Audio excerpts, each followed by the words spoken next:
안녕하세요. 오늘도 사랑살롱을 찾아주셔서 감사합니다. 여러분, 뱁새라는 새를 아시나요? 우리나라 새인데 눈송이처럼 하얀 데다가 정말 작고 귀여워서 한 번 본 사람들은 전부 마음을 뺏기는 새랍니다. 그런데 그렇게 예쁘고 귀여운 뱁새가 자기 자신한테 어울리지도 않는 무리한 행동을 하면 큰일이 나는 수가 있는데요. 여러분도 아시다시피 우리 조상님들은 그런 경우를 뱁새가 황새 따라가려다가 다리가 찢어진다고 표현했어요. 제가 이 얘기를 꺼낸 건 얼마 전에 실제로 뱁새처럼 무리한 짓을 벌이다가 큰 꿀을 다친 사람을 보게 되었기 때문이에요. 어떻게 된 일인지 이제부터 설명해 드릴게요. 저는 30대 중반에 결혼을 했어요.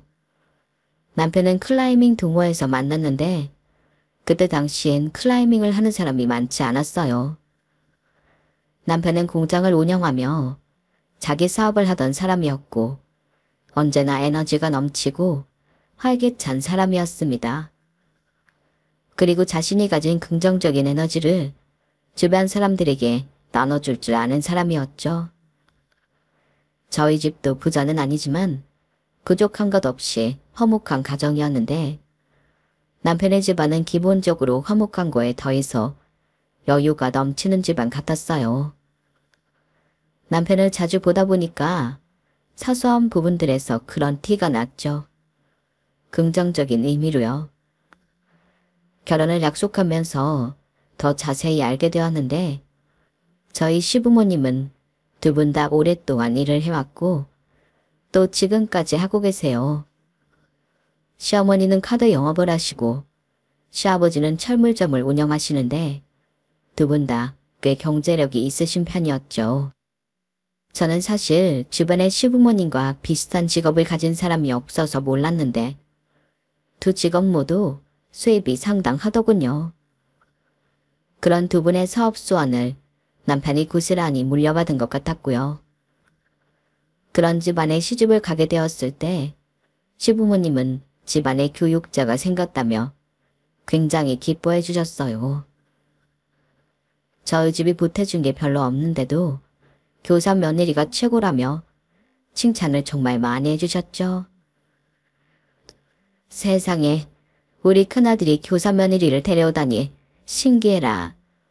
요즘 교사 며느리가 신부가 1등이래 1등. 이런 복덩이가 왔네. 감사합니다 어머님. 근데 제가 부족한 점도 많아서. 아 엄마 우리 와이프 예뻐해주는 건 감사한데 재영이도 교수예요. 막 들어온 며느리가 예뻐서 그렇지. 네 엄마도 다 안다. 알아.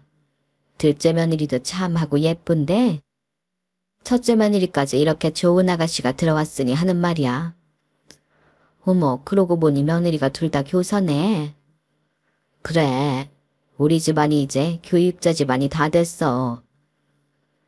시동생은 공과대학에서 강의를 하는 대학 교수였어요. 젊은 나이에 정말 대단한 사람이었죠. 그리고 동서는 미술입시학원에서 아이들을 가르치는 교사였어요. 그러다 보니 차분한 분위기가 아무래도 저와 결이 잘 맞는 것 같았죠. 그리고 분위기뿐만 아니라 저희 부부보다 3년 일찍 결혼한 동선의 부부는 나머지 시댁 식구들과는 한눈에 보아도 확연히 차이가 많이 났어요. 뭐랄까요? 때깔 자체가 다르다고 해야 하나요? 시부모님이랑 남편은 돈은 더 많이 벌긴 했지만 평소 입고 다니는 행색을 봤을 때 그런 티가 잘 나지 않았어요. 아무래도 세 사람 모두 움직이기 편한 옷을 입는 게 좋은 직업이라 디자인이 화려하기보단 기능이 좋은 옷을 선호하는 경향이 있었죠. 하지만 시동생과 동서는 사실상 돈은 가장 적게 벌었어도 훨씬 트렌디하고 고급스럽게 옷을 입었고 전반적으로 외모 관리가 아주 잘 되어 있었어요. 특히 동서가 미술을 하는 사람이라서 그런가 정말 아우라가 남달랐죠. 이목구비가 엄청 예쁘거나 눈에 띄는 미인은 아니었지만 머릿결이며 피부, 손톱, 그리고 앉거나 선 자세까지 모든 면에서 기품 있고 부티가 나더군요. 나중에 알고 보니까 동서는 일도 하고 애도 키우는 와중에 꾸준히 발레 학원까지 다니고 있다더군요. 저랑 나이 차이는 2살밖에 나지 않았음에도 피부가 워낙 좋아서 본인 나이보다 훨씬 어려 보였어요. 저는 그런 동서가 처음엔 굉장히 좋게 보였죠. 시부모님부터 시동생, 동서까지 시댁 가족들이 다 좋은 분이라 시집을 잘 왔다고 생각했어요. 그런데 제가 결혼하고 나서 처음 1년 동안 명절을 2번 지내보니까 시댁 가족은 보기보다 이면에 감춰진 부분들이 좀 있더라고요. 결론부터 말씀드리자면 제 생각엔 그동안 시어머니가 많이 힘드셨겠다 싶었어요. 그 원인은 바로 동서였는데 그전엔 동서가 마냥 신기하고 멋있어 보였던 저도 명절에 같이 요리를 하고 가족 행사를 같이 몇 번 해보니까 어떤 사람인지 바로 알겠더군요. 먼저는 추석 명절 때 있었던 일인데요. 저희 시댁에선 명절날 남편의 할아버지 할머니 제사를 드리는데요. 그런데 그게 막 그렇게 엄격하진 않았고 아주 기본적인 밥과 국, 그리고 찬까지 서너 개의 과일만 홍동백서 지켜 올리면 됐어요. 시부모님도 제사상 차리는 것 자체에 의의를 두시는 분들이시고 남들이 필수로 생각한다는 음식 몇 가지를 빼더라도 생전에 조부모님께서 좋아하셨던 음식을 올리시는 걸 더 선호하는 편이세요. 조부모님께선 특히 새우를 굉장히 좋아하셨다고 해서 매년 제사상엔 다양한 새우 요리가 올라가곤 하죠. 그런데 시집 온 뒤 첫 명절인 추석날 시어머니께서 혼자서 새우 손질을 전부 하고 계신 거예요. 동서는 시어머니가 손질해다 주는 재료 받아다가 전을 부치거나 무치기만 하고요. 딱 봐도 손질하는 게 더 굳은 일이라 며느리들이 해야 할 것 같은데 뭔가 뒤바뀌어 있었죠. 저는 시어머니가 새우 손질을 하고 계신 걸 보자마자 호다닥 다가갔어요. 어머 어머님 제가 할게요. 어머님 손목도 안 좋으신데. 고맙구나. 이거 그래도 양이 많지 않아서 괜찮긴 한데. 그냥 둘이 같이 하자. 아 아니에요. 양이 많지 않으면 더더욱 저 혼자도 충분해요. 근데 저희 오늘 생선 구이로 올리는 거 아니었나요? 그럼 껍질을 굳이 이렇게까지 다 까지 않아도 될 것 같은데요. 뭐 그렇긴 하다만 그래도 먹기 편하려면 손질은 해야지. 먹을 때 새우 껍질 불편해하는 사람도 있으니. 껍질이 그렇게 두껍지 않아서 머리랑 다리만 떼고 먹어도 괜찮을 것 같은데. 대하구이는 또 까먹는 맛이기도 하고요. 어머님 아버님 불편하시면 두 분 것만 할까요? 전 반죽도 새로 해야 하고. 우리는 괜찮아. 우리는 둘 다 새우 머리도 먹는 사람들인걸. 저는 그제서야 눈치를 챘어요. 주방 공기가 묘하게 불편하다는 것을요. 저희가 이렇게 대화를 나누는 중에도 동서는 단 한마디도 안 하고 눈길도 한번 주지 않은 채 전만 붙이고 있더군요. 새우 껍질을 안 까면 안 먹는다는 그 사람은 다름 아닌 동서였던 거죠. 잠시 어색한 침묵이 흐르자 가만히 전을 붙이던 동서가 드디어 말을 섞었어요. 너무 양 많고 힘들면 새우 손질은 굳이 안 하셔도 괜찮아요. 어차피 저만 새우 안 먹으니까요. 다른 가족들은 다 잘 드세요. 그래? 동서가 새우를 싫어하나 봐? 그런 건 아니지만 먹을 때 보기 흉하잖아요. 뭐가 보기 흉해? 맨손으로 껍질 까고 먹고 손가락 쭉쭉 빨고 그런 게요. 그리고 사실 손질 안 된 새우로 요리하는 것도 자체로 보기 좋은 그림은 아니죠. 동서의 차분한 말에 저는 머리가 띵했어요. 살면서 새우를 까먹는 행동이 법이 흉하다는 생각은 한 번도 해본 적이 없었거든요. 그때는 당장 제사를 지내려면 시간이 촉박했기에 더 깊게 생각하지 않고 일단 시어머니 대신 제가 새우 손질이며 다른 재료 손질과 반죽 만드는 일을 전부 했는데요. 일을 다 마치고 나니 제가 한 일들은 전부 동서 기준에서 보기 흉한 일들 뿐이었어요. 쪼그리고 앉아서 하거나 음식물 쓰레기를 처리하는 그런 일들 말이에요. 여러분은 동서의 이런 사고방식이 이해가 가시나요? 전을 부치고 국 끓이고 밥 짓고 설거지하는 건 예뻐 보이는 일들이고 해산물을 손질하고 반죽을 만들고 나물을 무치고 음식물 쓰레기를 처리하는 건 보기 흉하다는 게요.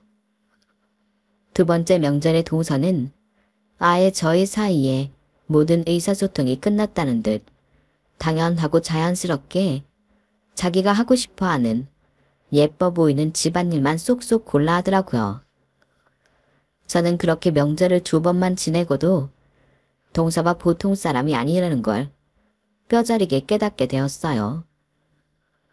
동서는 좋게 말하면 미를 추구하는 수준이 정말 남다른 사람이었죠. 그 이후로도 동서의 그런 면모에 매번 놀라고 또 놀라울 따름이었어요. 또 한 번은 이런 일이 있었어요. 동서는 아들이 한 명 있었는데요.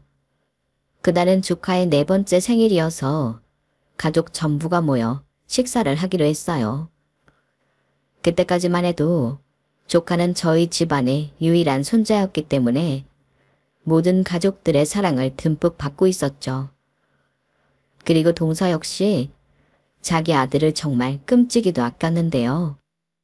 문제는 그 아끼는 방식이 일반적이지가 않았다는 거예요. 조카는 늘 성인 패션 모델 저리 가라 할 만큼 멋들어진 옷을 입고 있었거든요. 그건 저도 동서의 패션 센스에 매번 감탄하던 부분이긴 했어요. 하지만 조카의 생일은 1월로 한겨울 추위가 한창의 시기인데요. 특히나 그의 겨울은 어른들도 너무나 힘들어했을 만큼 강한 한파가 이어지던 때였어요. 그런데 예약한 식당으로 가니 조카가 콧물을 자꾸 줄줄 흘리고 있더라고요. 입고 온 옷을 보니 여느 때처럼 정말 예뻤지만 그날의 추위를 생각하면 한없이 얇은 옷이었죠. 당연히 그 꼴을 본 시어머니는 기함을 하며 놀라셨답니다. 세상에 둘째야, 이게 뭐니? 애 옷을 어떻게 이렇게 얇게 입힐 수가 있어? 지금 밖에 날씨가 영하 15도야 15도. 애 콧물 찔찔 흘리는 거 안 보이니? 세상에, 애가 감기가 다 들려가지고는 이러고 있는데. 그래서 차 안에서 히터 최대치를 틀고 왔어요, 어머님. 차에서 식당 들어올 때만 잠깐 치웠던 거고 여기 안에 들어올 때도 저희 쪽 히터 세게 틀어달라고 부탁도 드렸고요. 그리고 어머님, 이거 가죽 재질이라 찬바람도 안 들고 따뜻해요. 아무리 가죽이라도 그렇지 패딩보다 따뜻할 수가 있니? 그리고 애가 감기에 걸렸으면 멋을 부릴 게 아니라 남들보다도 더 꺼입혀서 왔어야 할 거 아니야. 내가 웬만하면 네가 애 꾸미는 거 뭐라고 하고 싶은 마음은 없다만 아무리 그래도 그렇지 이런 날씨에 이런 옷이 말이 되니? 애가 이러고 다니니 감기가 안 들고 배겨? 따뜻한 옷이라니까요. 그리고 우리의 감기는 어린이집에서 옮아온 거지 얇게 입고 다녀서가 아니에요. 어린이집 등하원 시킬 때도 히터 최고로 틀어달라고 매일마다 당부하는데요. 아, 됐어. 나 참. 안 그래도 여기 옆에 마침 애기 옷 파는 데가 있으니까 식사 끝나는 대로 거기 좀 들렀다가 가자. 애 뭐라도 좀 사서 입혀야지 원. 목도리라도 하나 하지. 어쩜 애를 이렇게 목을 환하게. 시어머니는 혀를 끌끌 차셨고 시아버지와 저희 남편도 시어머니 말씀에 동의한다며 한마디씩을 거들었어요. 물론 시동생에 대한 훈계도 잊지 않았고요. 시동생은 죄송하다고 사과하며 분위기를 좋게 남겼지만 동서는 끝까지 한마디도 하지 않더군요. 어쨌든 식사 자리는 아이를 위해서라도 다시 화기애애하게 흘러갔고 이후 시어머니와 저와 동서 세 사람이 애를 데리고 따뜻한 옷을 사입히러 갔습니다. 남자들은 미리 주차된 차를 빼러 주차장으로 내려갔고요. 하지만 문제가 터지고 말았어요. 원래는 빠르게 모자, 목도리나 외투 정도만 사려고 들어간 가게에서 기어이 시어머니와 동서 사이에 싸움이 일어나고 만 거였죠. 야, 너 왜 자꾸 얇은 옷만 가져오는 거니? 내 따뜻한 옷 입히겠다고 온 건데. 어머님이야말로 왜 자꾸 이런 못생긴 옷만 가져오세요? 색도 촌스럽고 디자인도. 게다가 지금 입은 옷이랑 하나도 안 어울리잖아요. 내가 정말 이 말까지는 끝까지 참으려고 했다만 너 정말 정신이 있는 거니 없는 거니?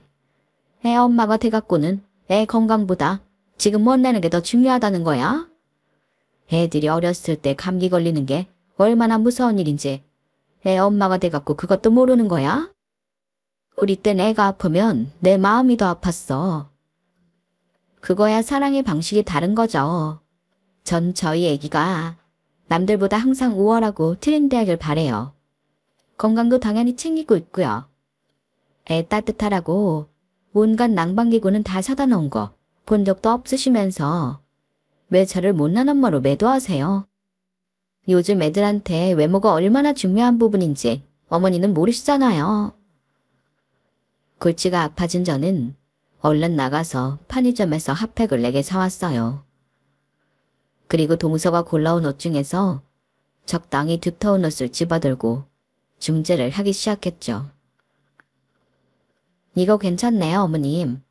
안에 기모도 들어가 있고 도톰하고요.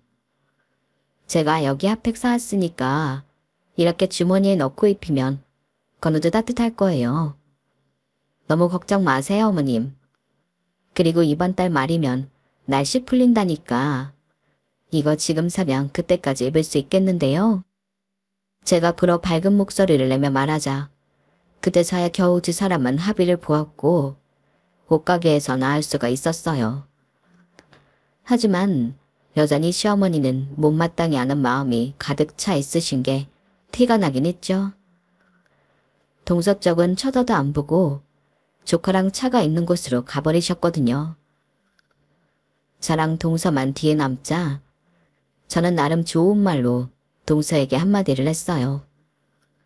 괜한 짓이었죠. 동서가 건우 끔찍이 아끼고 아끼는 건 알겠어. 그렇지만 조금 점처럼 급해야 할 때는 좀 급할 줄도 알아야 돼. 어머니 입장에서는 당연히 손주가 감기 들려서 코 찔찔이로 있는데 뭐라도 따뜻한 거 입히고 싶어 하시지. 예쁜 거 입히고 싶은 동서 마음도 이해하지만 어머님 말씀도 다 맞는 말이셨어. 더군다나 매장 안에 사람도 많은 데서 그렇게 어른한테 한마디도 안 주고 싸우는 거 아이 교육에도 좋지 않아.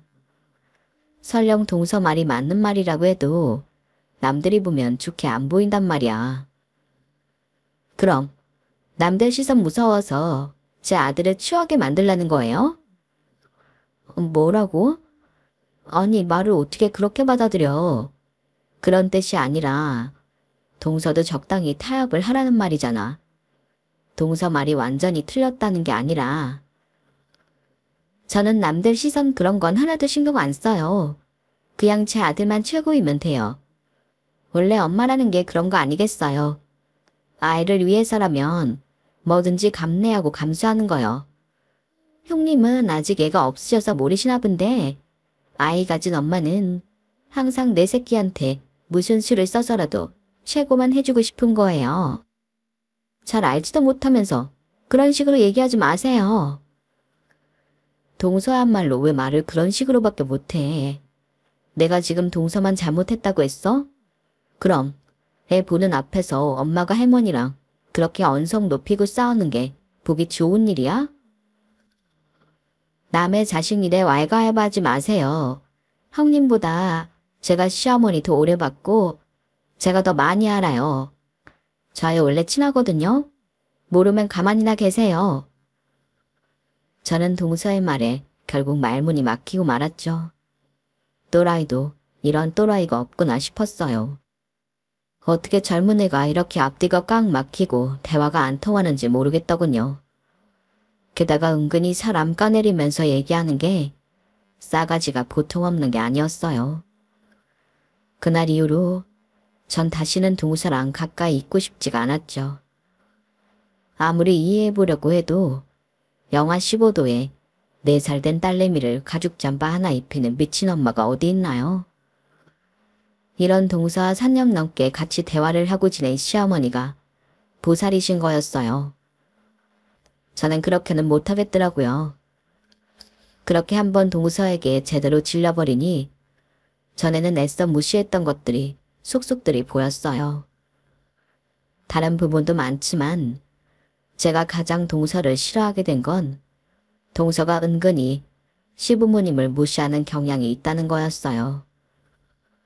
동서는 항상 사람을 내려다보고 시부모님께도 아버님은 차례없는 건 잘 못하시니까 라든지 어머님이야 대학은 잘 모르시니까 하는 말들을 굉장히 많이 해댔어요. 그런데도 시댁 식구들은 크게 개의치 않더라고요. 자존감이 높고 워낙 꼬인 데가 없으셔서인지 전혀 불편해하질 않았죠. 심지어 한 번은 동서가 입시 시즌이라 힘들다는 말을 하면서 어머님 아버님이 모르셔서 그렇지 입시가 쉬운 게 아니에요. 철물점에서 새부치 모양 맞추기랑은 다르다니까요. 와 같은 말을 해대도 말이에요. 다들 가만히 있으니 제가 나서서 뭐라고 하기도 어렵고 그저 동서랑 말을 최대한 안 섞고 시부모님께 따로 잘해드리는 수밖에 없었죠. 그렇게 결혼 4년차가 되었고 저도 딸을 키우는 엄마가 되었을 때였어요. 그동안 애 키운다 어쩐다 하면서 슬쩍슬쩍 동서 있는 자리는 피해 다녔죠. 동서도 굳이 절 찾지 않고 서로 연락도 거의 안 하는 사이이니 1년에 67번 정도 보는 그 정도가 딱 좋았어요.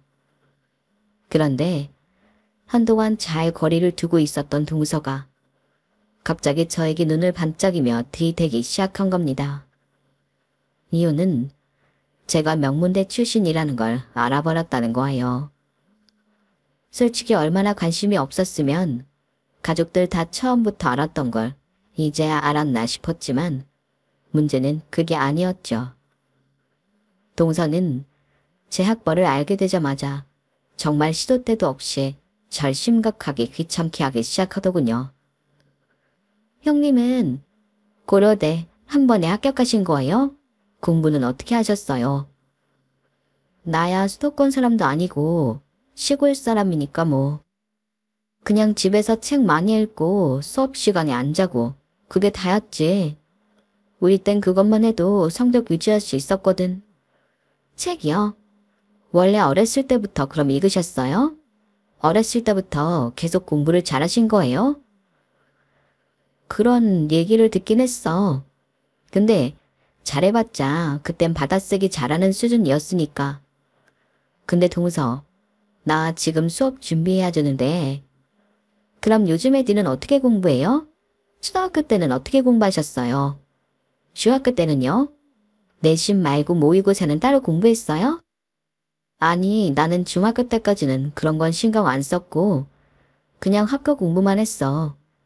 요즘 애들은 학원을 많이 다니더라고. 학교 교사가 사실 할 일이 크진 않아. 더 궁금한 건 나중에 물어보고 이제 전화 끊어야 할 것 같은데. 어떤 학원이요? 과목별로요? 아님 종합학원 다니면서 과외를 따로 붙이나요? 동서는 제 일상에 지장이 갈 정도로 잘 못살게 굴었어요. 당시 조카가 막 초등학교에 입학한 8살이었는데 동서는 어떻게든 조카를 제대로 키우겠다고 혈안이 되어 있었거든요. 이미 초등학교 1학년짜리 애한테 학원이며 과외를 얼마나 붙여놨는지. 제가 동서 얼굴은 꽤 보더라도 조커 얼굴 보기가 그렇게 힘들더군요. 공부만 그러는 게 아니라 벌써부터 키 크는 주사까지 맞춘다고 했어요. 그러니 애가 얼마나 들들 볶이며 살까요? 어쩌다 조카를 보면 애가 치마폭에 폭 쌓여서는 영 건강해 보이지가 않더라고요. 뭐랄까, 꼭 몸이 아픈 병약한 부잣집 도련님 느낌이 났어요. 그 나이 때에는 뭐니 뭐니 해도 건강해야 하는데 조카만 보면 참 마음이 좋지가 않더군요. 제가 그렇게 동서한테 시달리고 있던 시기에 남편은 전혀 다른 문제로 골머리를 앓고 있었는데요. 저는 한참 후에야 그걸 알게 되었어요. 그리고 그 일로 인해 저희 가족은 한순간에 비탈길에 떨어지게 되고 말았는데요. 남편이 하던 사업은 신용카드로 쓰이는 플라스틱 카드를 만들어 납품하는 것이었습니다. 남편은 본인 명의의 플라스틱 카드를 만드는 공장과 작은 사무실을 가지고 있었고 많은 거래처들과 거래를 해오고 있었어요. 그런데 그 시기에 갑자기 거래의 절반 이상을 차지하고 있는 대형 거래처들이 한꺼번에 거래를 끊어버린 것이었어요. 남편은 일방적으로 끊긴 거래에 놀라서 해당 거래처를 직접 방문해 보았지만 별 소용이 없었고 급하게 새로운 거래처를 알아보기 위해서 그야말로 발바닥에 땀이 나도록 돌아다녔던 것이었죠. 돌이켜 생각해보면 그 시기에 남편이 늘 야근 때문에 집에 늦게 들어오곤 했었어요. 하지만 남편이 미처 새 거래처를 알아보기도 전에 다른 거래처들도 줄줄이 거래를 끊어버렸고 갑자기 수입이 뚝 끊기니 직원들 월급도 주기 어려운 형편이 되고 만 것이었죠.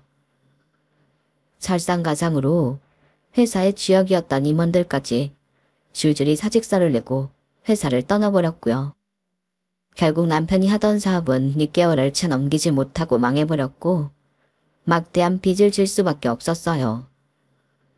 나중에 알고 보니 남편과 함께 일하던 부사장이 똑같은 회사를 하나 차려놓고 거래처 명단을 훔쳐다가 주요 임원들 직원들을 전부 데리고 나가버린 거였어요.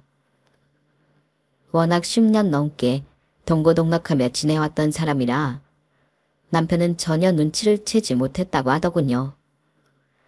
결국 뒤통수를 제대로 맞은 남편은 배신자에게 속수무책으로 당할 수밖에 없었고 제대로 된 수습은커녕 초단위로 불어나는 빚조차 제때 막을 수 없었어요. 어느 날 갑자기 이 소식을 접하게 된 저 역시 어안이 벙벙할 정도였죠. 적으로 돌아선 아군만큼 무서운 게 없다더니 저희 가족이 그걸 제대로 겪게 된 것이었습니다. 저는 미처 슬퍼하거나 좌절에 빠질 시간조차 없었어요.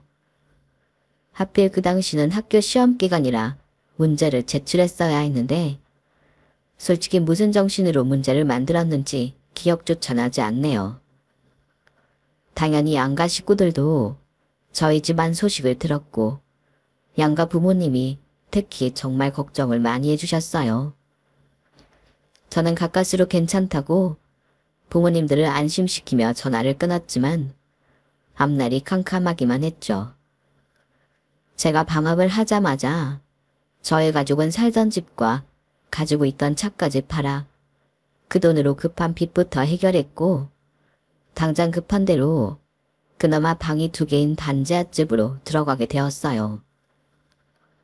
사람이 안 산 지 얼마나 오래되었는지 관리가 하나도 안 되어 있던 곳이었죠.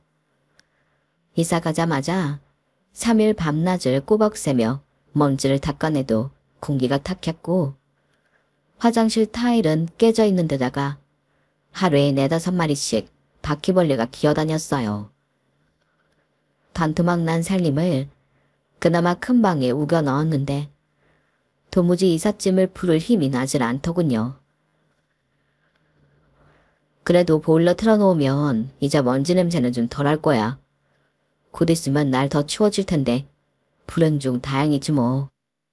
이런 일 겪게 해서 정말 미안해. 급한 대로 일용직이라도 하면서 생활비 좀 벌어올 테니 당신은 가람이를 좀 잘 돌봐줘. 당신 잘못도 아닌데 뭐. 우리 걱정은 하지 마. 가람이야 뽀로로만 틀어주면 이 상황에서도 좋다고 웃는 아이인가. 당신 닮아 그런가. 나보다도 씩씩한 것 같네. 내가 어떻게든 방법을 찾을 테니까 너무 걱정하지 마라. 정말 미안해. 남편은 어떻게든 수습하겠다고 하고 저 역시 그런 남편에게 괜찮은 척 웃어 보였지만 남편은 하루가 다르게 얼굴이 수척해져 갔고 저 역시 하루에 10년씩 늙어가는 기분이었어요. 학교 몰래 투잡이라도 뛰어야 하나 고민이 이만저만이 아니었죠. 날은 더 추워지고 수도가 얼어 하루 종일 발을 동동 구르던 어느 날 시어머니에게 연락이 왔습니다.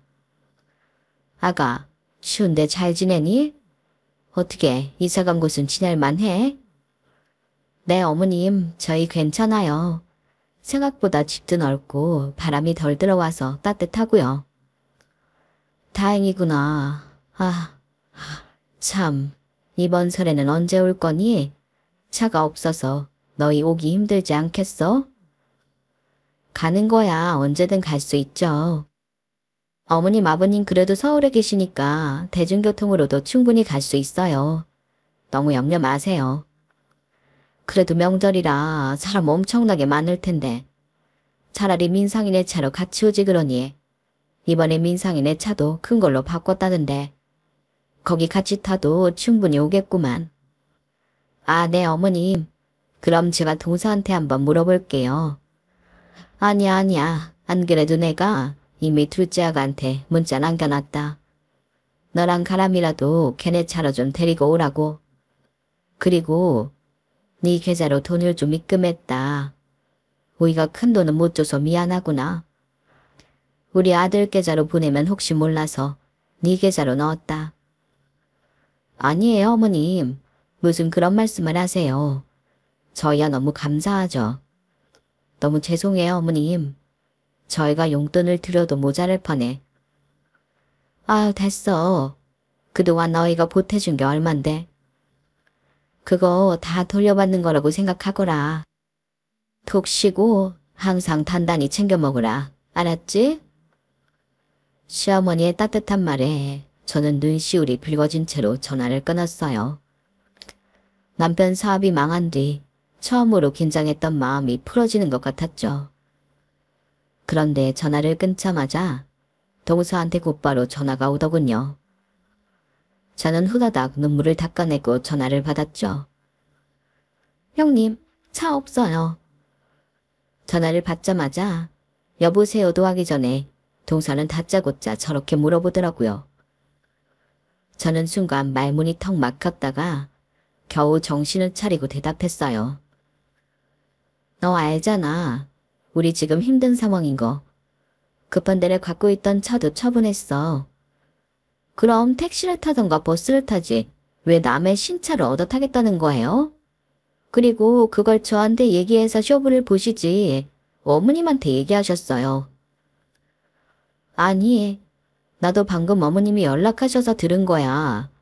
어머님이 연락했으니 동산에 차 타고 가라고 하신 거고. 신차 뽑았는데 아무렴 우리가 얻어 탈 수 있겠어? 동산에 그 잘난 새 차에 흠집 안 내고 알아서 갈 테니 걱정하지 마. 동서의 말에 기분이 팍 상해버려서 저도 그 순간엔 말이 곱게 나가질 않았어요. 그런데 동서는 거기서 더한 소리를 해댔죠. 뭘 또 와요? 이번 설은 오지 마세요. 뭐라고? 동서가 뭔데 그딴 소리를 해. 어머님 아버님이 오라시는데. 동서 지금 개념도 없고 주제도 없는 소리만 하고 있는 거 알아? 주제를 모르는 건 형님이죠. 그럼 제사상 차릴 돈도 없으면서 빈손으로 와서 밥만 얻어먹고 가겠다는 거예요. 게다가 우리 건우한테 줄 세뱃돈은 있으세요? 우리 건우한테는 몇 푼 쥐어주지도 못할 거면서 가람이를 데려오겠다는 심산이잖아요. 염치가 없어도 너무 없으시네요. 뭐라고? 그리고 이번 설 아니어도 앞으로 연락은 좀 안 했으면 좋겠네요. 그 집안은 이제 완전히 하층민이잖아요. 같이 연락하고 지내긴 좀 껄끄러우니까 오늘 이후로는 이런 전화도 하지 말죠. 동서, 진짜 웃기는 인간이네. 얼마 전까지만 해도 사람 일도 제대로 못할 정도로 연락해서 이것저것 물어보고 귀찮게 굴더니 이제 와서 우리가 형편이 어려워지니까 할 말 못할 말 안 가리는 거야? 어떻게 사람이 이렇게 속물적이야. 그건 그거고 이건 이거죠. 그래도 형님 덕분에 명문대 나오더라도 결혼 잘못하면 인생 망한다는 거 하나는 잘 배웠네요. 고맙긴 한데 어쨌든 전 형님 같은 하층민이랑은 연락하기 그래요. 전화 끊을게요. 동사는 그 말을 끝으로 정말로 전화를 뚝 끊어버렸어요. 저는 머리 끝까지 화가 나고 눈물이 펑펑 쏟아졌습니다. 그렇게까지 대놓고 막말을 들으니 제 처지가 더 실감이 났거든요. 그리고 그때까지 꾹꾹 참아왔던 눈물이 한번 터지기 시작하니 정말 걷잡을 수 없을 만큼 울음이 터져 나왔어요. 마침 그 타이밍에 딸아이가 없을 때라 목 놓아서 꺼이꺼이 울 수 있었던 게 그나마 다행이라면 다행이었네요. 저는 한동안 울고 나서 진이 쏙 빠진 채 하원하는 딸을 데리러 가려고 집 밖을 나섰어요. 그런데 현관을 채 나서기도 전에 전화벨이 또 울리더군요. 모르는 번호였어요. 전 혹시 빚쟁이인가 싶어서 잔뜩 긴장한 채 전화를 받았어요. 여보세요? 사모님? 성민철 사장님 혹시 같이 계세요? 아니요, 없어요. 그건 왜요? 아니, 빚 독촉전화 같은 거 아니고요. 저희 예전에 사장님이랑 같이 일하던 직원들이에요. 저희가 지금 유재만이 그 인간 때문에 살 수가 없어서 연락드린 거거든요. 사장님 지금 안 계세요? 그럼 그쪽들도 저희 남편 배신한 사람들이라는 거예요? 근데 저희 남편이 왜 연락드려야 해요? 저희도 깜빡 속아 넘어가서 그렇게 된 건데 참 죄송하게 됐습니다. 미안해요. 지금 사장님 사정 많이 힘드신 거 알아요. 저희는 그거 도와드리려고 연락드린 거예요. 사업 얘기니 꼭 사장님한테 말씀 전달해 주세요. 제 전화는 전혀 받지 않으시더라고요. 저는 끝까지 경계심을 풀지 않은 채로 전화를 끊었어요. 그리고 그날 밤늦게 퇴근한 남편에게 이 사실을 알렸고 남편은 곧바로 그 사람한테 전화를 걸었죠. 밖에서 한참을 통화하고 들어온 남편은 두 눈이 시울이 붉어져 있었어요. 남편이 눈물을 흘리며 저에게 들려준 이야기에 저 또한 주저앉고 말았죠. 통화 내용은 이랬어요. 남편을 배신한 부사장을 따라 새 회사에 들어갔던 사람들이 남편을 다시 찾는다는 것이었죠. 서장 자리에 앉은 배신자는 새 회사에서 지나치게 아나무인으로 굴며 직원들을 못살게 굴었다고 해요. 본인은 일을 하나도 안 하면서 놀고 먹으려고만 했고 고작 반년 좀 넘는 기간 동안 자기 마음에 안 드는 직원들을 일방적으로 해고시켜 버렸다더군요. 작업량은 늘리고 직원 수는 줄이면서 어떻게든 손해보지 않고 사업을 하려고 했는데 밑에 있는 사람들은 죽을 맛이었다고 합니다. 그 꼴을 보던 사람들이 이러다가 그 배신자가 회사를 다 말아먹겠다 싶어서 남편에게 전화를 한 거였죠. 경영인 자격으로 다시 와줄 수 없겠냐고요. 그 사람들 또 어떻게 믿어. 그리고 그 회사가 정말 망해가는 거라면 그것도 문제 아니야? 우리가 가진 빚이 지금 얼만데. 그 사람들이 증거를 전부 가지고 있대. 그것만 있으면 빚은 정말 문제될 게 없어. 증거? 무슨 증거? 그 인간이 우리 회사에 있었을 때 장부고 주섭 횡령하고 거래처도 악의적으로 빼나간 증거 말이야. 지금은 자존심을 부릴 때가 아니라 지푸라기라도 잡을 시기잖아. 그 증거 전부 건네받고 류재만이 그 인간한테 전부 다 받아내야지. 내가 손해본 것들. 그래, 그런 거라면 난 얼마든지 찬성이야. 잘 됐어, 여보. 정말 잘 됐어. 저희 부부는 서로를 끌어안고 눈물을 흘렸고 이후 남편은 빠르게 배신자를 응징해 나갔어요. 사업을 하면서 유능한 변호사를 많이 알아두었던 남편은 증거물을 10분 활용했죠. 덕분에 저희 가족은 그 배신자에게 막대한 금액의 배상금을 받아낼 수가 있었답니다. 크고 굵직한 빚들이 한순간에 사라지게 되었고 정말 자잘한 몇 가지만 남게 되었죠. 남은 빚들은 일하면서 충분히 갚을 수 있는 금액이라서 전혀 부담되지 않았어요. 그렇게 배상금을 받아내고 남편이 출근을 시작한 뒤 저희는 이 기쁜 소식을 양가 가족들에게 알렸어요. 그 전에 혹시 몰라서 이 일이 엎어지면 좋은 소식을 번복하게 될까봐 잘 지내고 있다는 정도만 말씀드렸거든요. 실제로 소송도 승소를 하고 새 직장에서 일하며 다달이 높은 수입을 받기도 하니 이제는 말씀드려도 되겠다 싶었죠.